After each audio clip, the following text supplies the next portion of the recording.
gray sky. Suddenly, Aidan was kneeling on a high stone platform. His sword was gone, and his hands were bound behind him. A pale warrior stood tall before him. His long gray hair was drawn back, and a thin black circlet, like a thin crown, rested above his strong brow and penetrating hazel eyes. When he spoke, a shrill ringing came to Aidan's ears.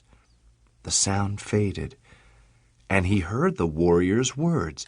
He was saying, "Make you the same offer I made your companions."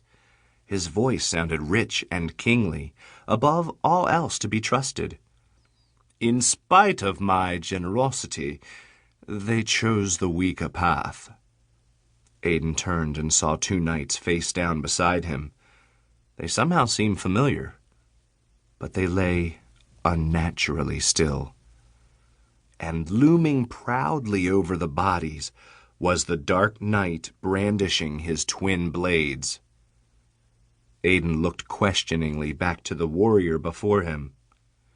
"They have lost," he said, clasping his hands before his chest.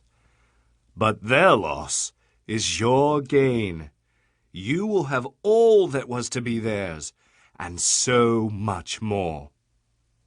The warrior seemed to grow.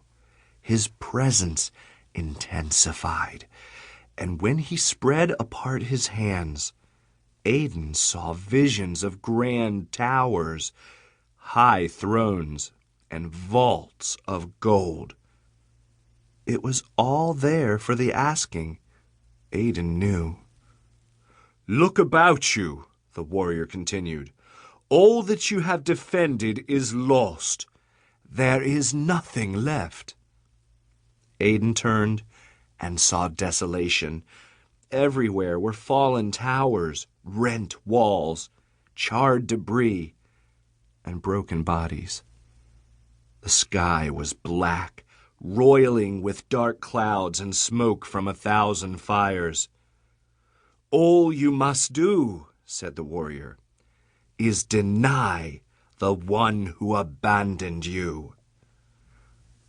A profound wave of peace washed over Aidan, and he looked steadily into the eyes of the warrior. He spoke calmly. "I will never deny my king." The Dark Knight came forward with his two swords, but his master held up a hand. "I'll do it myself," the warrior said. The warrior's hazel eyes flickered red as he drew a long, dark sword and drove the blade through Aidan's breastplate.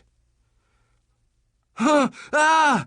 Aidan screamed. He writhed on his bed and knocked his lamp off the table. It crashed to the ground and shattered, awakening Aidan. He shook violently, and his stomach churned. Something heaved inside him. Barely avoiding broken glass, he bolted to the hall bathroom and threw up. He collapsed and rested his head on the toilet seat. "Aidan?" came Grampon's voice from the study downstairs. "Are you okay?" "Yes." Aidan lifted his head and managed a hoarse yell. "I'm fine." Aidan shook his head despondently and let it thud down on the seat. The dream had been horrible, but waking up to find that his family had actually moved across the country, to Aidan, that was the real nightmare. Chapter 2. The Unexpected. "Grampon told me you had another one of those dreams," Aidan's dad said. He tentatively put his hand on his son's shoulder and gave a firm, reassuring squeeze. Aidan shrugged it off as if it were a wasp. Mr. Thomas grimaced, exhaled, and ran a hand through his gray-streaked hair.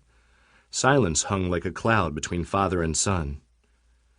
Nearby, Aidan's mom stood, with her head at a slight tilt, and her hands on her hips as if to say, "I told you so." Mr. Thomas looked away and sighed. He started to leave the dining room, but spun around and